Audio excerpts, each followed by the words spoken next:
Shall clauses 45 to 50 carry? Clauses 45 to 50 have carried. Shall clauses 51 to 60 carry? Clauses 51 to 60 have carried. Calling clause 61, and I believe an amendment, Senator Petitclerc. On your deck, it is CP 11. I move that Bill S5 be amended in clause 61 on page 39 by replacing line 30 with the following: or subsection 2, comma, section 30.4 or 30.701 is guilty of an offense and liable on. This amendment is a little technical. It has to do with offenses and regulation to allow further advertising restriction, but really in order to insert offense to go along with the new prohibition. So that's a bit technical. I don't know if we want to have Madame McDonald to speak on it. I think she did an excellent job. Thank you. Let's see if there's any questions for further clarification. Are you ready for the question? All those in favor? Contrary? I declare the amendment carried. Shall clause 61 as amended carry?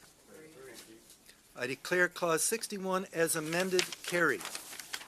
Shall clause 62 carry? Clause 62 has carried. I'm going to call clause 63, and I believe there is an amendment here. Oui, je propose que... Yes, I move that Bill S5 be amended in clause 63 on page 40 by replacing line 17 with the following: subsection 2, comma, 30.47 subsection 1 or subsection 2 or 30.48 subsection 1 or subsection 2 or section 70.701. So this is a follow-up to what we just did in clause 61 in regards to offenses. So the amendment that we just did in clause 61, this similar amendment in clause 63 is proposed because it wants to take into account the coming into force of this clause, which will occur 180 days following royal assent. So it does relate to the amendments that we proposed already in clauses 36, 40, 44, and 61 just now. All those in favor of the amendment? Agreed. Contrary? I declare the amendment carried. And now I shall put to you, shall clause 63 as amended carry? I declare that clause 63 as amended has carried. Shall clauses 64 to 67 carry? I declare that clauses 64 to 67 carried. Senator Seidman. So I will move that Bill S5 be amended on page 41 by adding after line 20 the following: 67.1. The Act is amended by adding the following after section 60, part 7.1. Review of the Act. 60.1, parentheses 1. The minister must, 2 years after the day on which this section comes into force, and every 2 years after that, undertake a review of the provisions and operation of this Act. Parentheses 2. The minister must, no later than 1 year after the day on which the review is undertaken, cause a report on the review to be tabled in each House of Parliament. I would like to say that, first of all, that I did consult with the law clerk, and this amendment was drafted by the law clerk. So there's nothing unusual about it in the sense of how we go about asking for a legislative review of an act. We did hear from many witnesses who came in front of us that this should, because there is so much new, there's so much left to regulations, there's so much uncertainty around these new products, that there should be a full legislative review after 2 years. So what I've done here is try to reflect this in the amendment. Now, it should be noted that it says 2 days after, 2 years, 2 years after the law comes into force, and then the review is done and the report is tabled with a year after that. So in effect, the total period of time for the review to be tabled in both houses of Parliament is 3 years. Could you just help me with that last part of your statement, that in effect it's 3 years? Well, if you read both parts of this, the review is taken 2 years after the law comes into force. Right. And then the minister has to table a year later, okay, 1 year after so the minister must no later than 1 year after the day on which the review is undertaken, cause a report on the review to be tabled in each House of Parliament. Okay. So you see that the review begins 2 years after the law comes into effect. The report is tabled a year after that. So in effect, it's a 3-year period. Okay. Yes, no later than, of course, it could be tabled earlier. Follow up, Senator McFedrin? I just wanted to offer this based on some considerable experience in my previous life with this mechanism of legislative review, and I heartily support the tenor of the proposed amendment. And I just want to suggest that for brand new legislation, that 2 years, even with this in effect 3 years, is a very short time for the first report. Mm-hmm. And I'm wondering if you would consider just making that 2 years 3 years, and let me explain why. The gathering of evidence is always more demanding and more difficult with a new law. Setting out the baseline, where do we start, how do we develop meaningful comparisons, reorganizing within officialdom to actually essentially reallocate resources of people and statistical support, for example, that takes considerable time to organize. So I would strongly support every 2 years after, but I would invite you to consider adding 1 more year to the very first review. Thank you. Senator Petitclerc. In fact, my question was in the same direction. I was going to ask, I wanted a precision on when it comes into force. Is it on royal assent or is it after regulation? In order to kind of go in the same direction, that maybe 2 years is short for right after a new legislation. So it was the same thing. I wanted to have your comments on that. Sure. Thank you very much, both Senator McFedrin and Senator Petitclerc. Well, first of all, in answer to your question about what this really means, Senator Petitclerc, it's very, there is no knowable time after royal assent. So there's royal assent and then there's the regulations coming into effect, but we don't know exactly when that will happen. So according to the sort of standard approach to legislative review, it's always as of royal assent. That's the standard.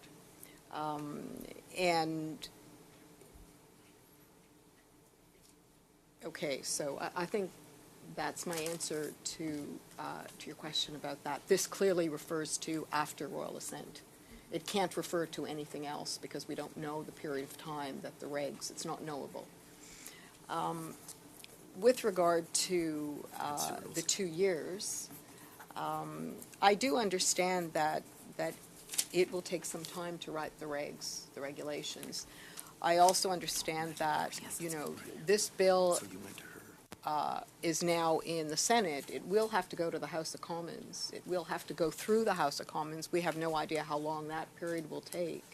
That will give some time to officials to continue to build the regulations. I also understand, even though witnesses did request 2-year review, because this is such important legislation,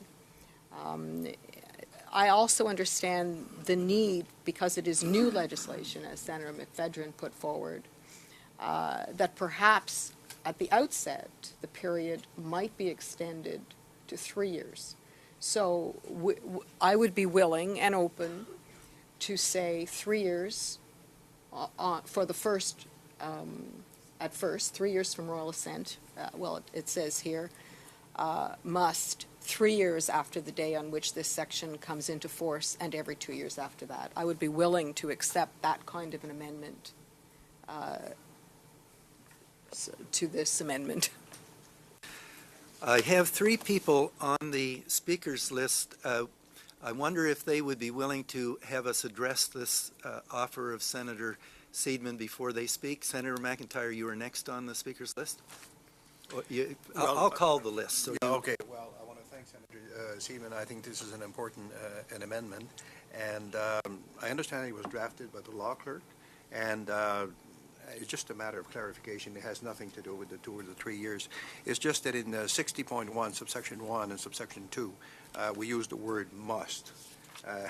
I find that must is close to shall. Shouldn't we use shall instead of the law clerk used must? Yes, this was drafted by the law clerk. My understanding is that this is standard language. There's nothing unusual about any of the language here. I was just wondering about the words must instead of the word shall, because in legal jargon we often use may or shall, so I was just throwing that in. Lawyers like to fudge things. Yeah, lawyers like to be technical. Okay, I have next, I Ms. have... Any comments on that, or no?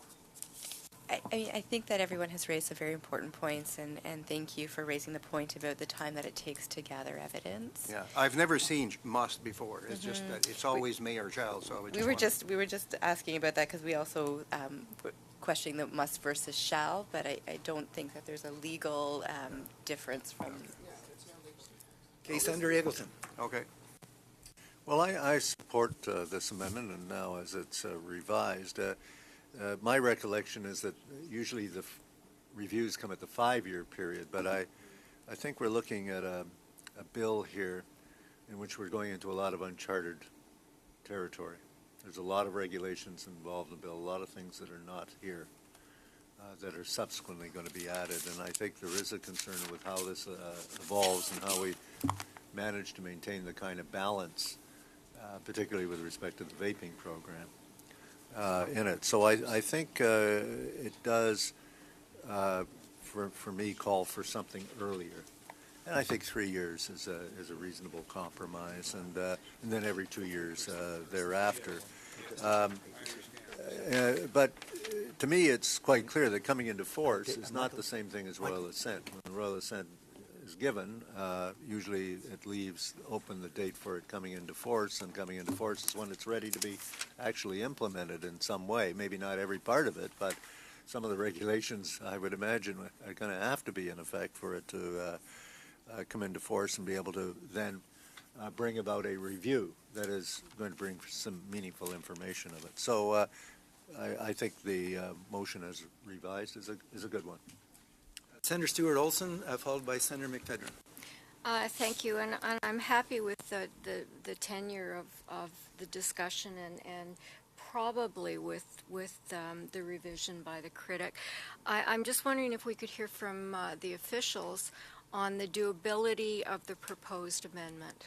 And I am concerned that the regulations must follow fairly swiftly upon royal assent of this bill, simply because, as you can see, the Senate committee is trying very hard to protect consumers. So I wonder about, do you think that the 3 years is a reasonable?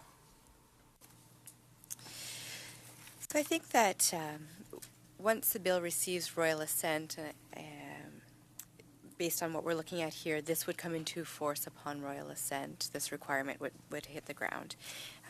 We would have impacts from the legislation immediately on day one. But it takes some time, this has been clearly laid out, in order to be able to measure those impacts. And I think the question for us is, what's an appropriate amount of time to be able to do so? Much of the bill comes into force immediately upon royal assent. Some of the provisions have a 180-day coming into force provision because that's the kinds of timelines that are required for international agreements and other such things. So we're already kind of 6 months in before some of those provisions come into force.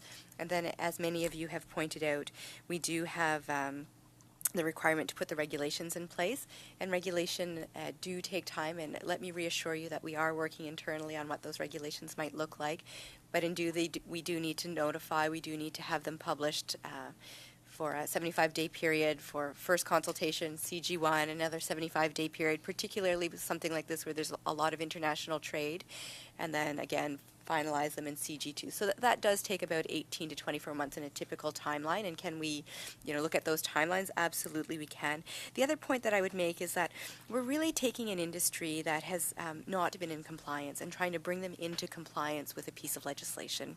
And that will also take time. And while there are some things that we plan to go out on very heavy-handedly in the very beginning, including, as we've talked about, and as I think the Vaping Association would agree with, around child-resistant packaging and other things where we take action, we do expect that there will be a period of compliance promotion, explaining to people what do you need to do in order to be in line with the law. How does that look? What does that look like? Making sure that everyone is coming on board. So that takes a bit of time as well. All of that to say is that the 2-year review does seem like we wouldn't have enough evidence or data to come back at that 2-year mark. Extending a little bit would certainly give us room to make sure that we're coming back with something that's more substantial, and that actually I think meets the requirements that you're setting out, or what you would be expecting us to do. And maybe I would just add, clinical trials and other scientific evidence. Of course, we are setting up this expert body, and we would expect that to feed into it too. So there are ways that we could be feeding out information sooner for everyone to have available to them. But in terms of review of the legislation itself, 2 years does feel very, very tight to the bureaucrat. Listen, it also feels very tight, but I recognize we're trying to come to some agreement. Yeah. Certainly 3 years also, as I would say, if we add the 6 months and then 24 months for the regs, we're kind of reviewing just as things are getting into place. That said, I understand the concerns about wanting to make sure that we're doing the job that you all expect us to do and that it's having the impacts that you're expecting. I'm not sure what that balance is, but again, that 3-year mark also, if we add 24 plus 6, that gives us 6 months of data, and we probably can't even crunch the numbers in that time frame. But Senator Petitclerc? I just wanted to expand on that, the same discussion. I do want to say that I agree with how important that is. I was wondering, in light of everything we've been listening, in light of standard practice that I heard the 5-year a few times, is every 2 years too often? In terms of do we have the resources to do it every 2 years? Is it enough data every 2 years? I'm just wondering. I don't know if you have thoughts on that. I don't know if Madame McDonald maybe can say what they think about that. I'm happy to begin. Yeah. So, well, I think that, in fact, it probably takes time to get up and running, all things considered. So it made sense to me, listening to the argumentation, listening to the department people, to say, okay, 3 years makes a lot of sense, with a year to write the report. So you have the gathering of your evidence. And now we're to 4 years. So really it's the 4-year mark. And then it seems to me that a systematic review every 2 years is possible. It becomes systematic in a way. Yes, you have to feed in more data. But I think it becomes critically important to have that 2-year review after the 3-year review. And then perhaps that can be reevaluated. It's not written in stone that forevermore it's every 2 years. But you have the first review 3 years, the next review 2 years, and then in fact can, have a look at that and see how it's going. I just think it's critically important to build in the kind of protection for all Canadians. And under the circumstances, with so much science unknown, You know, we don't know if it's effective, if vaping is effective for cessation. We hear a lot of dual usage. We don't know if it will renormalize smoking for young people. We don't know what kind of toxins vapors are really exposed to. We don't even know how to measure a lot of those toxins. And we're not really sure about secondhand exposure and how to measure that. So all things considered, everything is so unknown that I really feel it's important to keep tabs on this as parliamentarians. We're opening the door to something. We need to be able to feel secure in ourselves that we're doing the right thing and that we're able to monitor. I want to endorse that approach, and I think that 4-year period is probably going to work.